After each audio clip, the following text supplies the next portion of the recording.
जिनका उनका परेशानी है उनको दूर कराया जाए और इसी प्रकार के कार्य करते रहे। प्रत्येक वार्ड में कुटीर उद्योग या छोटा छोटा उद्योग लगाएगा, जिससे प्रत्येक टीम में अगर 50 व्यक्ति काम करते हैं तो 50 एक आदमी कमाता है तो 5 आदमी डिपेंड रहता है, तो कम से कम 250-300 आदमी का रोजी भरण पोषण हो सकता है। कि हमें भी वह शक्ति चाहिए, वह चीजें चाहिए जो अन्य जनप्रतिनिधियों को है। जैसे हमें भी वेतन और पेंशन चाहिए, 10% का आरक्षण अपने उम्मीदवारी में टिकट में देना सुनिश्चित करें। बिहार के मुख्यमंत्री नीतीश कुमार पंचायती राज के जो लोग हैं उनके साथ बैठक करते हैं, उनका मांग जो है वो भी सुनते हैं और उस पर मंजूरी भी मिल जाती है। तमाम जो पंचायत प्रतिनिधि है वो धन्यवाद भी करते हैं, पर कई और मांग उसको लेकर आज तमाम जो मुखिया ग्राम पंचायत के लोग हैं वो पटना में बैठक कर रहे हैं। बैठक के दौरान क्या कुछ कहा उन्होंने, सबसे पहले हम आपको वो सुनवाते हैं। आप सबसे युवा मुखिया हैं। जी नमस्कार सभी लोगों को। प्राथमिकताएं क्या है, युवा लोगों की प्राथमिकताएं क्या है? हम सभी लोग का युवाओं को साथ देना है और युवाओं को आगे बढ़ाने के प्रयास में है हम लोग का। और सभी लोग को जैसे कि खेल से संबंधित अभी योजनाएं चल रही हैं, खेल मैदान से संबंधित, इस सब में खेल में बढ़ावा, जो स्किल है हमारे पंचायत के युवा को उसमें आगे बढ़ सके। बिहार सरकार से क्या मांग करेंगे युवाओं के लिए? बिहार में युवाओं की संख्या है, आप खुद युवा हैं जी, तो बिहार सरकार से क्या कोशिश? बहुत ही अच्छा पहल अभी गवर्नमेंट की चल रही है जो खेल से संबंधित है और विशेष तौर से है, और युवाओं का जो हर चीज है वो मुहैया कराया जाए, जो जिनका उनका परेशानी है उनको दूर कराया जाए और इसी प्रकार के कार्य करते रहे। एक सवाल है, जहाँ से आप आते हैं जी वहाँ से लोग पलायन करते हैं काफी जी दूसरे प्रदेशों में मजदूरी के लिए। मुजफ्फरपुर जैसे एरिया से बहुत लोग जाते हैं, खास करके जो 20 साल 25 साल के नौजवान हैं, उनके लिए क्या कोई आप अपनी तरफ से पहल करेंगे? उनके लिए कोई रोजगार की व्यवस्था करेंगे? बहुत अच्छी ये बात आपने बोला है। इस रोजगार के संबंध में हम सरकार से यही मांग करना चाहते हैं कि जिस तरह प्रत्येक वार्ड में सरकार ने 25 लाख 30 लाख के एक नल टंकी को लगाया है, उसी प्रकार से प्रत्येक वार्ड में कुटीर उद्योग या छोटा छोटा उद्योग लगाएगा, जिससे प्रत्येक टीम में अगर 50 व्यक्ति काम करते हैं तो 50 एक आदमी कमाता है तो 5 आदमी डिपेंड रहता है, तो कम से कम 250-300 आदमी का रोजी भरण पोषण हो सकता है। तो उसी प्रकार के इंडस्ट्री या कुटीर उद्योग जो है छोटे छोटे वार्ड स्तर पर चलाया जाए, जिससे पलायन रोका जा सकता है।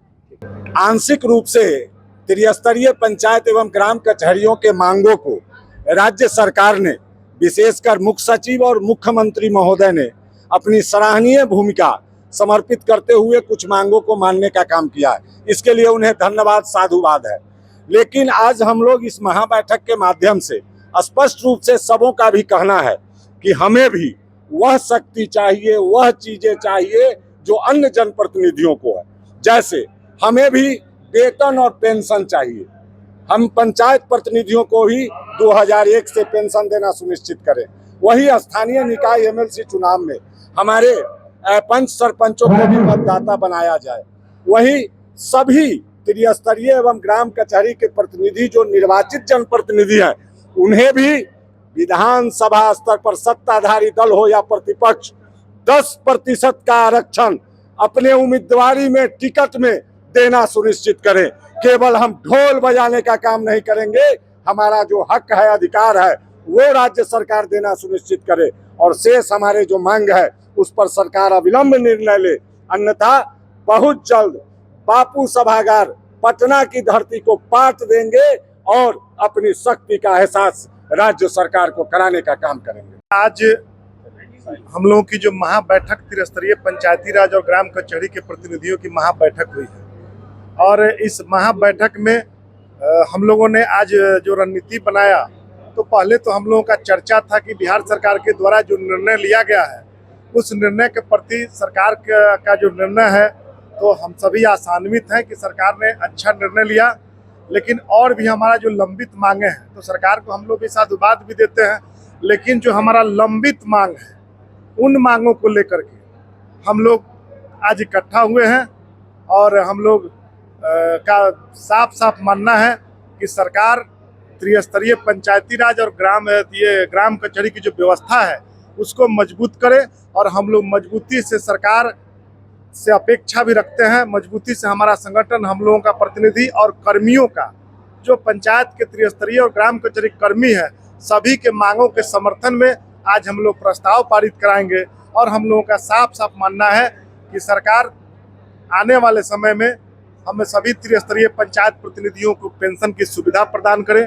मनरेगा में जो भुगतान का अधिकार है वह ग्राम पंचायतों को, पंचायती राज संस्थाओं को मिले और जो हमारा एमएलसी चुनाव में स्थानीय निकाय में पंच सरपंच सदस्यों को भी वोटर के रूप में सरकार जो घोषणा की है उसको जल्द से जल्द अमली जामा पहनावे।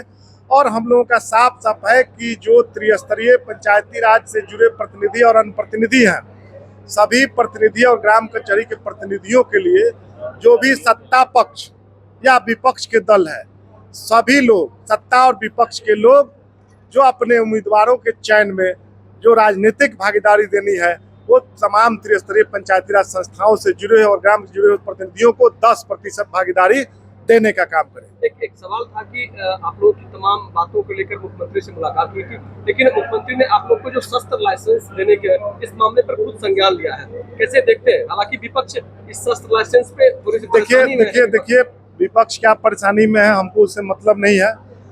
अगर सरकार देखिए हर पंचायत प्रखंड में 2 से 4 लोगों को ही आर्म्स की जरूरत है जिन्हें खतरा है। ये हवा क्रिएट किया गया है कि पूरे बिहार में सबको चाहिए, ऐसा कहीं मामला नहीं है। ये 2 लाख 2.5 लाख प्रतिनिधि हथियार के लाइसेंस नहीं मांग रहे हैं। जिन्हें सुरक्षा की जरूरत है, सरकार जो असुरक्षित महसूस कर रहे हैं, उन्हें अविलंब जो निर्णय हुआ है तो उनके आवेदन पत्र पर जल्द से जल्द हम लोग उम्मीद करेंगे कि इसी महीना के अंदर में सरकार उस पर विचार करे, ये हम लोगों का मानना है। तो अभी आपने सुना किस तरीके से तमाम जो ग्राम पंचायत के प्रतिनिधि हैं उन्होंने नीतीश सरकार से कई मांग की है, पर जो मिला है उसको लेकर खुश हैं, धन्यवाद दे रहे हैं कि मुख्यमंत्री नीतीश कुमार ने हमारी मांगों को मांगा। बिहार के कोने कोने से तमाम जो ग्राम पंचायत के लोग हैं वो पटना में बैठक कर रहे हैं। फिलहाल के लिए इतना ही, आप बने रहे फर्स्ट बिहार झारखंड का। धन्यवाद। पनोरमा ग्रुप, जो सोचता है वो करता है, आपके अपने सपनों का आशियाना। ये लो मुंह मीठा करो, आज मैंने अपना जॉब छोड़ दिया, अब हम पूर्णिया वापस जाएंगे। जॉब छोड़ दिया है? मतलब ये घर कैसे चलेगा? हम करेंगे क्या? और माँ बाबूजी क्या बोलेंगे? इसलिए मैं एक और मिठाई का डब्बा लाया। अपने बिजनेस के लिए लोन अप्रूव हो गया। अरे लोन अप्रूव हो गया वो तो ठीक है, लेकिन पूर्णिया में हम रहेंगे कहाँ? अपना घर भी तो नहीं है वहाँ। इसलिए तो एक और मिठाई का डब्बा अलग से लाया हूँ। हमने पूर्णिया में घर ले लिया है, पूर्णिया के ई होम्स पैनोरमा में। पूर्णिया में पैनोरमा ग्रुप लेकर आए हैं ई होम्स पैनोरमा। बड़ा घर, आलीशान जिंदगी और अत्याधुनिक सुविधाओं के संग। अरे अब क्यों मुंह मीठा करवा रही हो? क्योंकि हम घर वापसी जो कर रहे हैं।